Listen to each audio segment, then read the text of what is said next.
Classes. एक बार फिर से राज फिजिक्स क्लासेस में आप लोगों का स्वागत है। आज हम लोग कॉम्बिनेशन ऑफ कैपेसिटर्स के बारे में जानेंगे। तो क्या होता है कॉम्बिनेशन ऑफ कैपेसिटर? तो जब दो या दो से अधिक कैपेसिटर को आपस में जोड़ा जाता है किसी वोल्टेज सोर्स से, तो यही प्रोसेस, यही प्रक्रिया क्या कहलाता है? Combination of capacitor. ठीक है।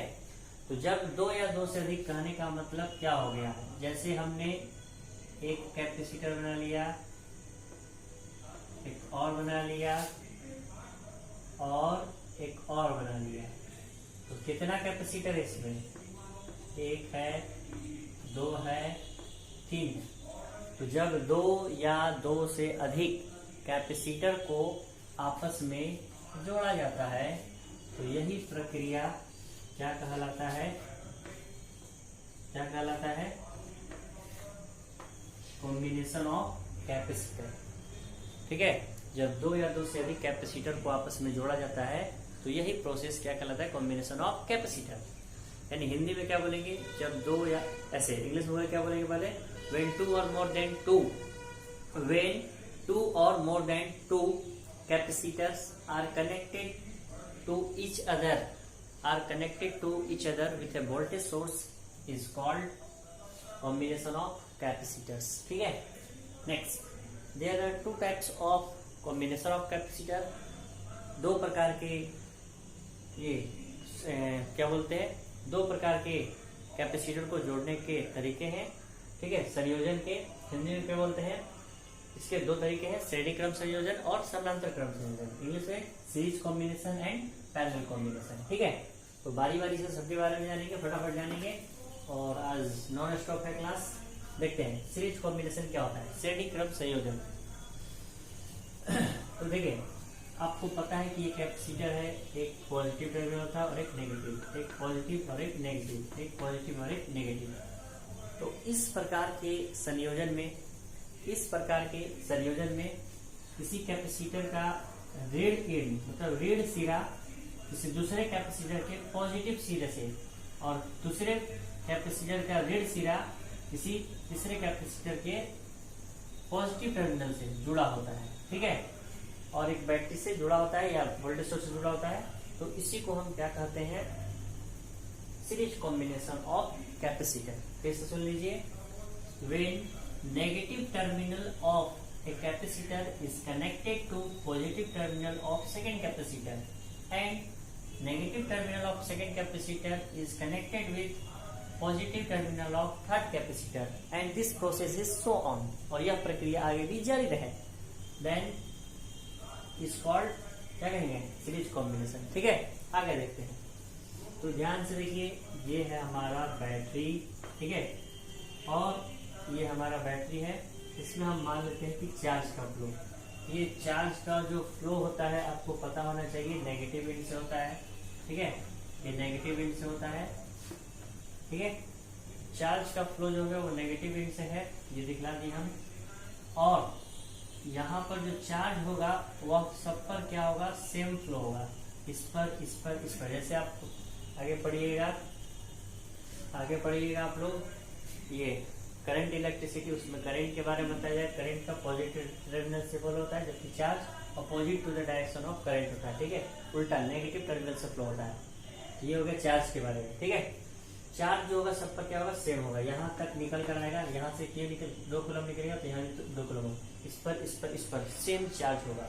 अब आगे देखते हैं पोटेंशियल डिफरेंस। तो पोटेंशियल डिफरेंस यहाँ से यहाँ तक, इसके लिए हम V1 मान लिए, यहाँ से यहाँ तक V2 मान लिए और यहाँ से यहाँ तक V3 मान लिए। ठीक है। और टोटल आपका क्या है? V ही होगा। ठीक है। तो बात करते हैं इसका कैलकुलेशन कैसे करते हैं। जैसे 3 कैपेसिटर होगा, आपस में क्या होगा? जुड़ा होगा। इसका हम लोग कैलकुलेशन कैसे करेंगे? तो सबसे पहले हम लोग कंसीडर कर लेंगे। क्या कंसीडर कर लेंगे? ये 3 कैपेसिटर है, C1, C2, C3। ठीक है। जो सीरीज में दिखलाया गया है। ठीक है। आर कनेक्टेड इन सीरीज, जैसा कि आप देख रहे हैं 3 capacitor C1, C2, C3 are connected in series as shown in figure with a voltage source V। ठीक है। उसके बाद बारी बारी से हम लोग क्या करेंगे, पोटेंशियल डिफरेंस फाइंड करेंगे। ठीक है, पोटेंशियल डिफरेंस कैसे फाइंड किया जाता है, तो ध्यान से देखिए। सबसे पहले हम लोग बात करेंगे क्या, from capacitance, from capacitance. Capacitance से हम लोग जानते हैं C बराबर क्या होता है, Q बाई V।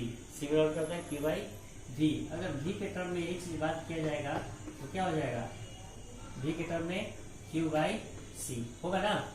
ध्यान से देखिए, तो हम लोग बारी बारी से बात करेंगे क्या, PD। PD मतलब समझते हैं, PD मतलब पोटेंशियल डिफरेंस, हिंदी बोलते हैं विभवांतर। ठीक है, तो PD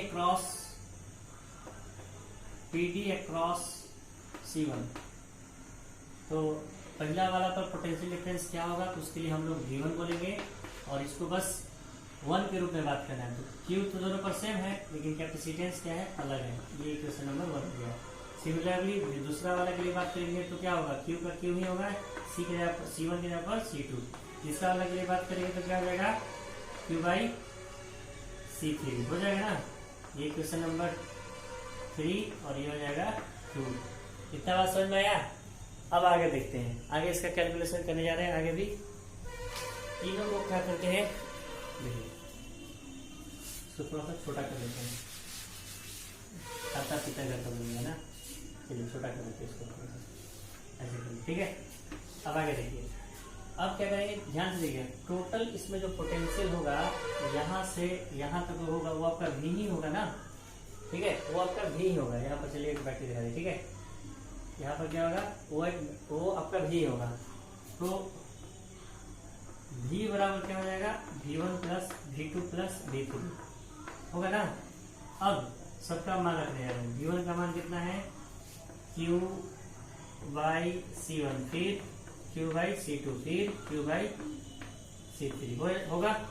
अब आगे देखिए, सब में क्या कॉमन है, Q कॉमन है, Q को कॉमन कर लीजिए। 1 by C1 plus 1 by C2 plus 1 by C3 होता है। अब आगे देखिए, इसको हम क्या करेंगे, Q को हम इधर लाते हैं, तो V बाई Q हो गया। और यहाँ क्या बचा, 1 by C1 plus 1 by C2 plus 1 by C3।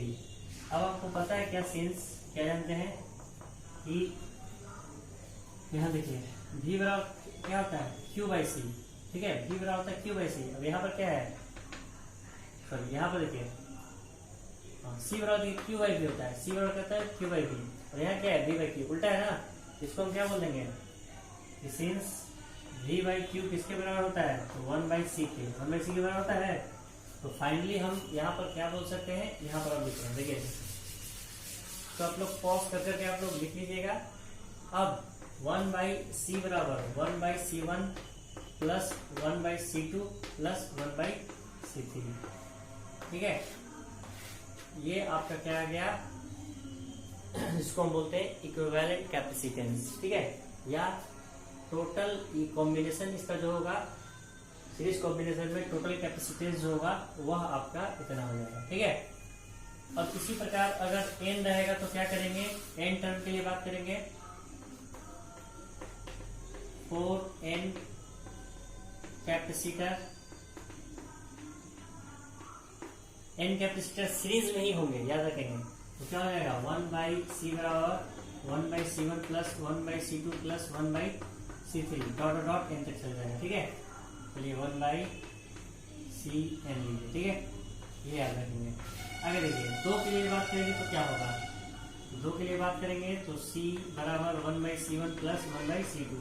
इसको सॉल्व करिएगा तो 1 बाई C बराबर नीचे का एलसीएम C1 C2 और ऊपर का एडिशन हो जाएगा C2 plus C1।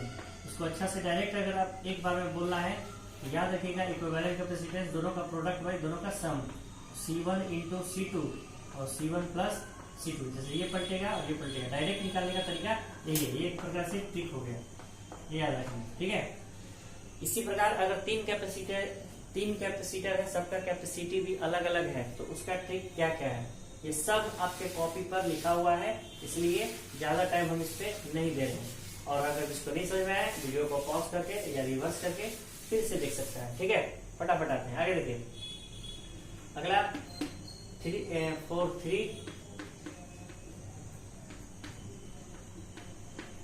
Three capacitor,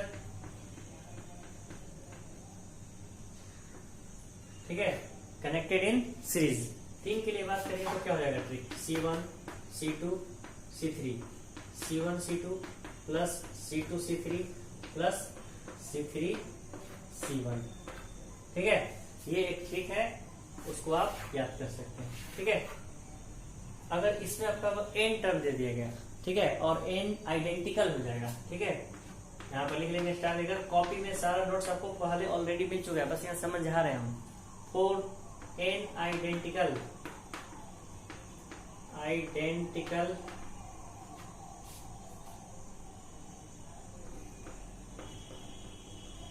capacitance of capacitor,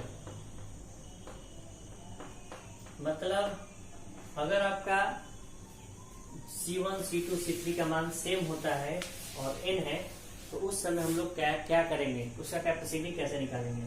तो ध्यान से देखिए, थोड़ा सा सॉल्व करके दिखा देते हैं। मान लेते हैं कि C है, C1 के यहाँ पर भी C है, इसके यहाँ पर भी C है, इसके यहाँ पर भी C है, डॉट 10 तक गया। तो आपको नीचे से क्या मिल रहा है, नीचे से आपको क्या मिलेगा, ऑलवेज C ही मिलेगा। ऊपर से 1 2 3 4, मतलब यहाँ पर क्या मिल रहा है 1 by 1 1 1, तो 1 1 1 आ रहा है और नीचे का एलसीएम C है। अब ये हो जाएगा n तक जा रहा है तो n तक लिख देंगे, ठीक है, n तक जा रहा है तो n लिख देंगे, ऊपर वाला का जितना भी सम होगा वो अपना n हो जाएगा। अब इसको हमें इक्विवेलेंट चाहिए, तो C बराबर डायरेक्ट अगर बात करना होगा तो क्या बोलेंगे, C/n, मतलब हम बोलेंगे क्या कि 2 माइक्रोफैराड का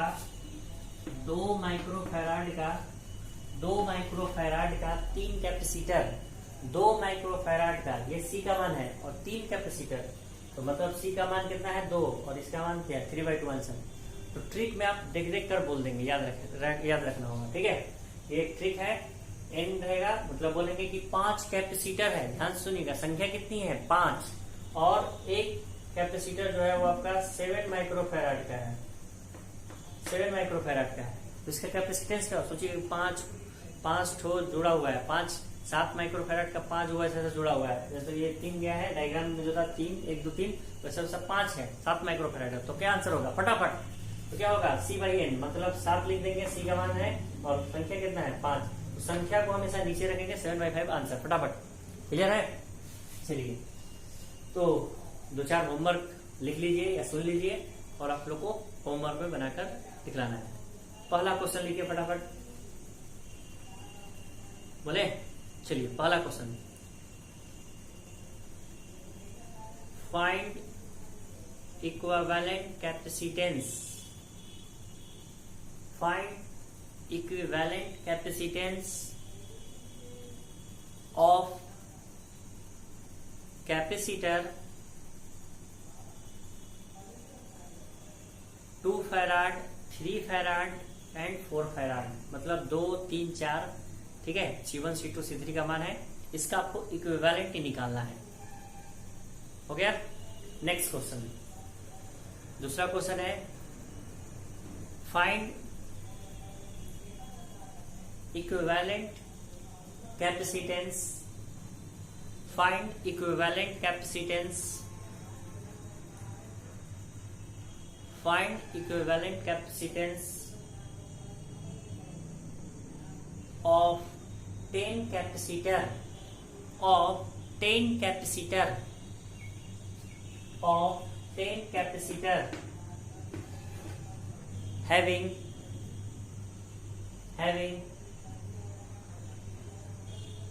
5 picofarad, having 5 picofarad, ये आपको फाइंड करना है, ठीक है।